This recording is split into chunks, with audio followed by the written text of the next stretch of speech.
Welcome to this Golf Cask original series for golfers and whiskey enthusiasts alike. The journey was well worth my time. Who are some of the biggest and most influential distilleries currently?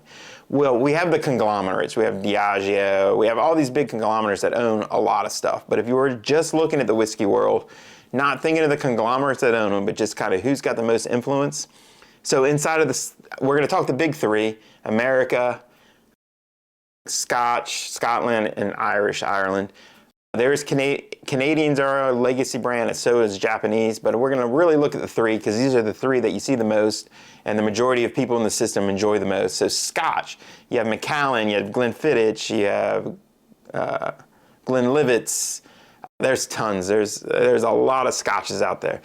But those are some of your bigger brands, and again, Scotch is the daddy of all whiskeys. It is the most drank spirit in the world. Scotch. You know, when the English took over the world, which they did a really good job, Scotch freighters went with them. So Scotch has been delivered all around the world for a lot of years, and it's good whiskey. If you like a good malt, Scotch whiskey is your way to go. Irish whiskeys, again, we're going to look at Jameson's, we're going to look at Bushmills, Middleton. Middleton does Redbreast, the Spots. Bushmills, I think, is the oldest active distillery in the world, and Jameson is quintessential Irish whiskey, right? So all of those would be kind of your big distilleries that I would say in Ireland. And then inside of the U.S., we're going to look at it. We'll do more than bourbon. We'll call it American whiskeys. So Jack Daniel's, not a bourbon.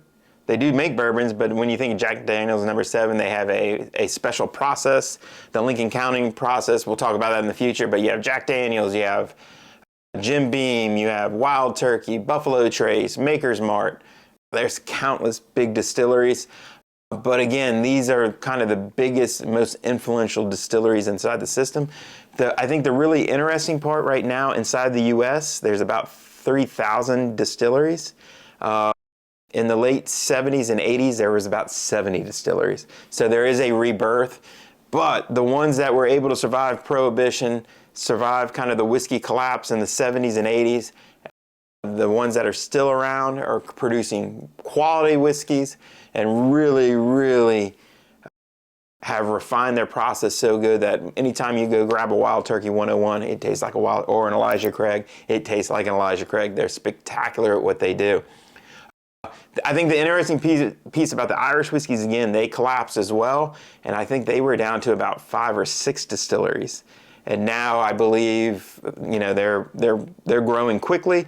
And I read an article just the other day that 800,000 people, tourists, have visited Irish distilleries in the past year. So again, there's a lot of distilleries, there's a lot of people interested in Irish spirits, and inside the US, Irish spirits is a huge growing market. So if you've never had an Irish, I encourage you to go out and try one.